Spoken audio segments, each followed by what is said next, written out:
Hello everyone, welcome to Agriculum. In today's lecture, we'll be studying about coriander. Coriander जिसे हिंदी में धनिया भी बोलते हैं. Now first is botanical classification. Scientific name coriander का होता है Coriandrum sativum. Family होती है Apiaceae. Other common names are cilantro भी बोलते हैं और Chinese parsley भी. Origin है Mediterranean या फिर Middle East regions. Next is plant characteristics. Plant characteristics में जो प्लांट का टाइप होता है it is an annual herb. Height होती है 30 to 90 सेंटीमीटर्स. जो स्टेम होती है it is erect, slender, branched, soft and green, woody नहीं होती है. लीव्स होती है कंपाउंड लीव्स हैं. लोअर लीव्स ब्रॉड और लोब्ड होती है और जो अपर लीव्स होती है दे आर फाइनली डिवाइडेड और फेदरी अपीयरेंस होता है. फ्लावर्स बहुत स्मॉल फ्लावर्स होते हैं कोरिएंडर के, white to pale pink colour के होते हैं और इन्फ्लोरेसेंस होती है कंपाउंड अम्बल. जो फ्रूट होता है वो जो सीड हम यूज़ करते हैं उसी को फ्रूट बोलते हैं. It is globular, ribbed, aromatic and it is used as a spice. जो लीव्स होती है उनको हम फ्रेश लीव्स के पर्पज से यूज़ करते हैं कलिनरी हर्ब्स के तौर पे और उसे सिलेंट्रो भी बोलते हैं. Next is importance and uses. Different ways में कोरिएंडर को यूज़ किया जाता है. First one is as a spice. जो उसके सीड्स होते हैं उनको फ्लेवरिंग और सीजनिंग के लिए यूज़ करते हैं एज अ स्पाइस. लीव्स के तौर पे जब हम कोरिएंडर को यूज़ करेंगे it is used as a fresh herb also known as cilantro. Medicinal purpose में it aids in digestion, anti inflammatory property होती है and it relieves gas. Essential oil के तौर पे it is used in food industry, cosmetics and pharmaceutical industry. Culturally Indian और Asian cuisines में coriander का use is very common. Next is soil and climate requirements for coriander. First one is soil. Well drained और loamy soil होनी चाहिए जिसका pH 6 to 8 होना चाहिए. Organic matter is moderate to high.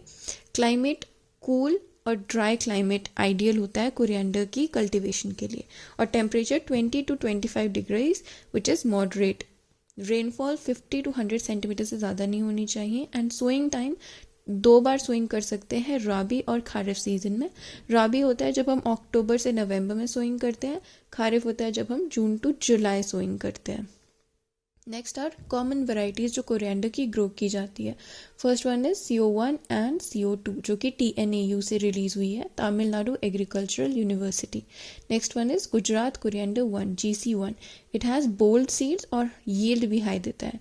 Very common and popular variety is Rajendra Swati which is suitable for Bihar. Lastly RCR 435 and RCR 41 which is popular in Rajasthan. Next is nursery and transplanting.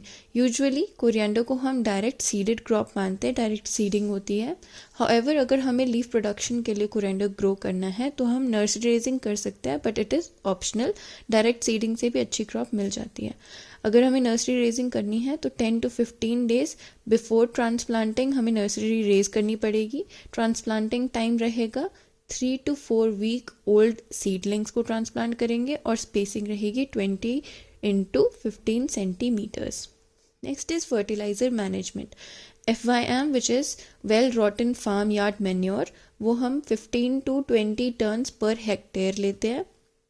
NPK recommended dose होता है 30-40:20 kgs per hectare. Split doses होते हैं nitrogen के और 2 splits में होते हैं. First one is half at the time of sowing and the other half is after 30 days of sowing. Lastly, irrigation, weed management and harvesting.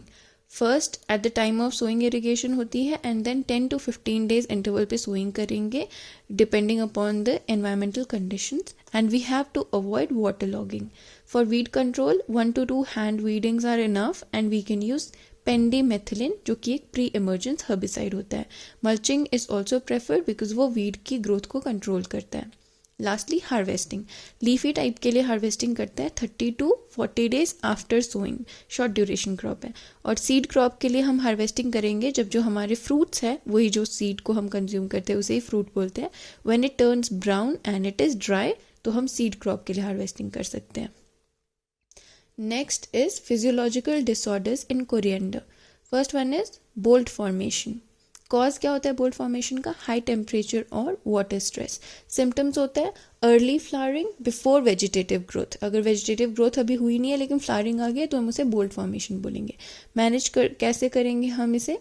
Bye sowing at the suitable time and avoid water stress. Water stress नहीं होना चाहिए, ample irrigation देनी है। Seed shattering is the second one. Seed shattering का cause होता है when there is delay in harvesting. सही time पर अगर हार्वेस्टिंग नहीं करेंगे।